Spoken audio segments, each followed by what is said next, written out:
Let me play for you J.D. Vance over this Springfield, Ohio situation, because I'm up to here with that, too.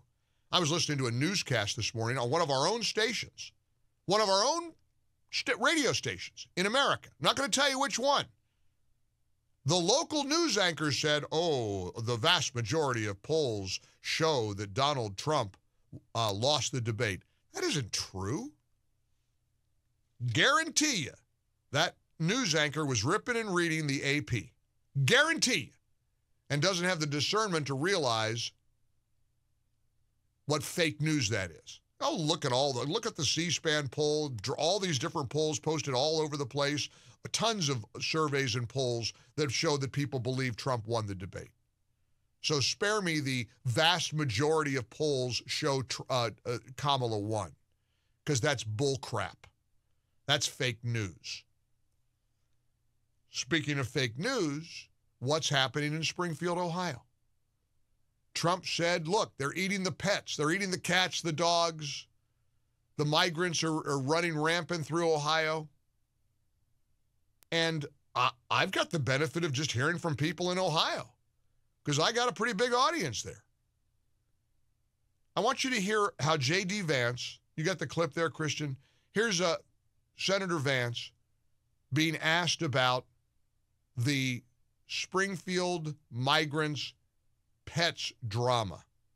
First of all, city officials have not said it's not true. They've said they don't have all the evidence. They said they have no evidence. We've heard from a number of constituents on the ground, Caitlin, who both firsthand and secondhand reports saying this stuff is happening. So they very clearly, meaning the people on the ground dealing with this, think that it is happening. And I think that it's important for journalists to actually get on the ground and uncover this stuff for themselves when you have a lot of people saying, my pets are being abducted, or geese at the city pond are being abducted and slaughtered right in front of us. This is crazy stuff. And again, whether those exact rumors turn out to be mostly true, somewhat true, whatever the case may be, Caitlin, this town has been ravaged by 20,000 migrants coming in.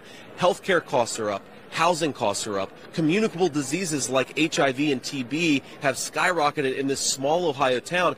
This is what Kamala Harris's border policies have done. And I think it's interesting, Caitlin, that the media didn't care about the carnage wrought by these policies until we turned it into a meme about cats. And that speaks to the media's failure to care about what's going on in these communities. If we have to meme about it to get the media to care, we're going to keep on doing it because the media should care about what's going on. Amazing. That's how it's done. That's how it's done. And Caitlin Collins just couldn't give him a second to breathe. They always have to interrupt. I've been giving that a lot of thought lately, too. You know, whether it's Yamiche or Caitlin Collins or any of them. Why do they constantly interrupt Republicans? We know they're biased. We know how ridiculously corrupt they are and how they want Kamala to win. They want Democrats to win.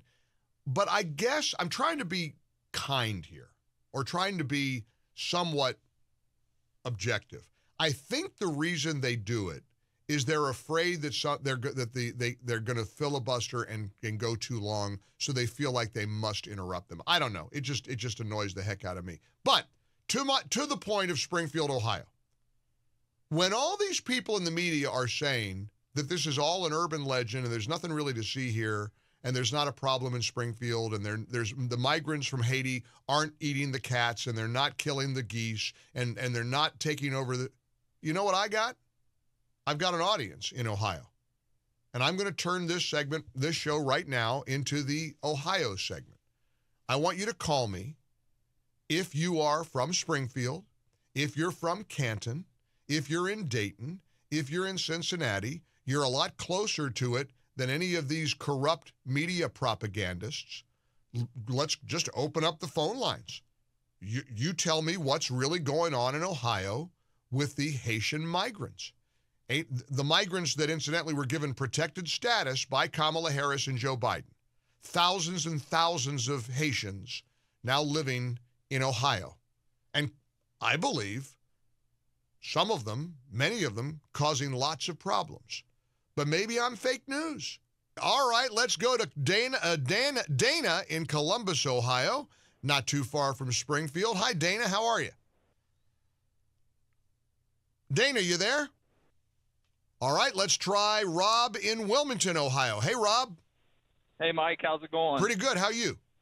I'm doing good, sir. All right. Tell me, as an Ohioan, is there anything going on in Ohio with the Haitian migrants? Yeah, personally, I work out of Wilmington, and I work for a driving company, and all of our drivers that run Springfield, they said they're everywhere, and they're causing accidents and just running rampant up there. Okay. Hearing anything about the pets or the geese or the ducks? I've seen videos, and I guess there's a guy that's running for mayor up there. His video's going around pretty well. Oh, really? He's running for Springfield now, mayor? Yeah. Oh, yep. Do you remember his name? I do not. Okay. All right, well, let me try to find out. Rob, I appreciate very much you weighing in, though, and sharing that with me. Sean's in Dayton, Ohio. Sean, how are you? Great. How are you? I'm great. Anything going on in Ohio with the Haitians? 100%, and it's not new. It's a couple months old. My wife works up there in the medical field, and she had a patient come into her office that loves to walk her dog in like this one particular park, and all of a sudden one day she said, "You know what? All the swans and the white ducks and the regular ducks, they're all gone. They're like gone." And she's like, "I don't know what's going on." And then all of a sudden, the next time she went over there, they were cooking one on a park-provided grill, and they realized what was going on. This is months ago. This isn't yesterday. This isn't like pre-debate. See, that's what I'm hearing is that the really wild part of this story is that it's not a new problem in Ohio. No, it's not. Right. So yep. I thought that was important for you to hear that. It sure was. Thank you, Sean. Deb's in Centerville, Ohio. Hi, Deb. Welcome to the Mike Gallagher Show. How's it going? Hi, Mike. Well, kind of good. It'll be better November 6th when we win, right? You got that right. Hey, last night, I normally don't watch the news, but just happened to see a clip of it, the local news, right. ABC, talking about this. And the news, of course, was saying there was no credible evidence. And then they interviewed our rhino Governor DeSwine, and he was also saying there was no credible news, but there's all kinds of police reports. So all anybody has to do is check with the police, and they'll see credible evidence. Well, and are all the people from Ohio who are saying that this is going on, are they all part of a crazy, wild conspiracy? I mean, what's happening here? Why are they all saying the same thing? Because it's happening. And the fake news, again, and Democrats are trying to cover it up. All right. I appreciate your call very much. Look, the media is going to run with any kind of narrative that's going to make Kamala make her look good. Look at what they did at ABC. Look at what happened with that debate. They're not even going to pretend to be fair. If they were going to pretend to be fair, they would have at least fact-checked her one time, just once. That's all it would have taken. They could say, well, it's not like we didn't fact-check her at all. And they literally didn't fact-check her at all. And the guy that they want to defeat is the authentic candidate that Americans want to win. I want you to hear this moment yesterday here in New York, not far from where I'm seated right now, at a 9/11 ceremony where it's kind of wild. Trump was lined up with J.D. Vance, Mike Bloomberg, Kamala, Joe Biden, Chuck Schumer. And listen to how the crowd responded. You got the picture, right? The line of people. Chuck Schumer, Kamala. You got it, right? Check out the way the crowd was responding.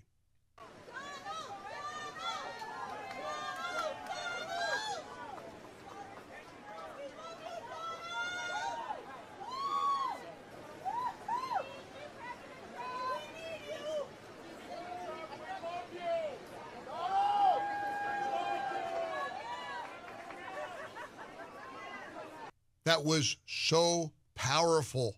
If you haven't seen that moment, you got to look at the video. You got to look at the look on Kamala's face. She looks stricken. She looks anguished. Well, of course she would be. It's an embarrassing moment. I saw a post from somebody on social media. Trump says number one, Trump says something true, but in a crude and hyperbolic way. Number two, the media freaks out, draws national attention to the issue, and fact checks Trump's claim. 3, within a few hours, Trump's claim is proven true with all the eyes of the nation on it. Repeat and win. Look at Springfield, Ohio. Here's cut number 5. This is on ABC News. This is not some fly-by-night podcaster. Oh, it's not number 5. They're shaking their head on that one. All right. It's not ABC News. Oh, it is a YouTube video. Sorry, I got the wrong attribution on my cut sheet. Our apologies. This is actually, well, you guys just contradicted me, so I've got to say it's not a fly-by-night YouTube account, when it is, in fact, a fly-by-night YouTube account, but that's okay. I can't get mad at Eric for making that mistake when Donald Trump was standing next to Kamala Harris yesterday, and they were all yelling for Trump. Somebody's in way more trouble over that than Eric would be over this. But anyway, here's a guy on YouTube, some interview, don't know where it was from, but a guy in Springfield, Ohio. This is what he is saying. We've lost a whole bunch of cats. There was a van pulled over that had over 100 cats in it with the Haitians. They said they was eating them. Actually? Yeah. Not fake news. Not fake news. So a van was collecting cats and eating them. I watched it happen, yeah. Watched them get pulled over with the cats and admit to the police that they was eating them. You're not joshing with me. No, I'm almost 50 years old, buddy. I don't know. Now, the guy might be making it up. The callers I've had to my show might be making it up. I don't know. Maybe this guy's making it up. Maybe this particular resident, rather, is making it up. This is from ABC, right, guys? Cut 6. Is this from ABC or no?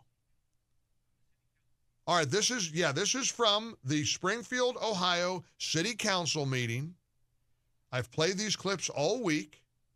Check out what this Springfield, Ohio resident said about their beloved mother-in-law. Everyone is talking about the death of ducks and cats in this town, but I'd like to talk about the death of one very special person, my mother-in-law, Kathy Heaton. On December 1st, I received a phone call that changed my life forever. She was collecting her trash can from her driveway when a car struck and killed her instantly. A task she had done over 2,000 times, spanning 4 decades in Springfield. That morning, though, a Haitian immigrant was allegedly driving recklessly when he struck and killed her. I say allegedly because to this day, there's been no punishment, not even for the expired tags on the vehicle he was driving. Months before she was killed, I began noticing the reckless driving and complete disregard for our driving laws by some members of the Haitian community. It made me angry. But now my anger has turned to fear for the safety of my family and the citizens of Springfield. I'd been to Haiti 14 years ago. My husband and I went, and it was my first time in a third world country. I sobbed when I saw the poverty living there, and I have great empathy and compassion for them, longing for a safe place to call home. But 14 years later, I'm living in fear in my own city. It's not safe. I am paralyzed with anxiety when I'm getting my children out of the car in any parking lot, walking on any sidewalk, and driving on any road in this town. I'm haunted by the faces I saw when I had to bear the news to my children and husband that she was dead. Their grandmother, the very person who tucked my 7-year-old twins into bed just 6 hours before on her 71st birthday, was never coming back. What everyone has feared is my reality, and it's my grief, and it should be yours as well. Now, it saddens me greatly to think about leaving a place I've made a home. Is that fake news? Is that an urban legend? Is that some crazy Trump story? Like the poster said, he might say things in a crude way, but he's just about always right. And then people find out. And you know the brilliance of Trump bringing up Springfield, Ohio? No one else would have brought up Springfield, Ohio at that debate. Kamala sure isn't bringing it up. She's bragging about her policies. Can you find that, Christian, from The View? Can you find the clip when Kamala proudly proclaimed that she and Joe Biden made sure that thousands and thousands of Haitian migrants were shipped into the United States and given protected status so that we're kind of stuck? She's on record. This is a clip from ABC's The View that she most certainly doesn't want anybody to see. That is why, also, starting with our administration, we gave TPS, temporary protected status, to Haitian migrants, 55,000. And then more recently, we extended temporary protected status to over 100,000 Haitian migrants for that very reason, that they need support, they need protection. Now, people can roll their eyes at Trump bringing up they're eating the pets and that things are terrible in Springfield, Ohio. People can say he lost the debate. He didn't lose the debate. You know what his words led to Tuesday night? Millions and millions of Americans who didn't know about the plight and the crisis of Haitian migrants in a place like Ohio now being aware of it. Now the media is forced to acknowledge there were over 20,000 migrants shipped into a city of 58,000 residents. And these things are happening. This is not new for the residents of Springfield, Ohio. The lady eating the cat in the driveway, that's a real body cam video. And there's nothing racist about a community saying, we got a big problem on our hands. Kamala Harris owns this. You just heard what she told those shrews on The View a year or so ago. She owns this. This is her policy. And Trump, being Trump, made America aware of the crisis in Ohio. So before you get all worried about what Trump's doing, know that generally he knows exactly what he's doing. And once more, he makes the American people aware of something that they need to be aware of. And it's all going to lead to a November 5th victory. You'll see. You'll see.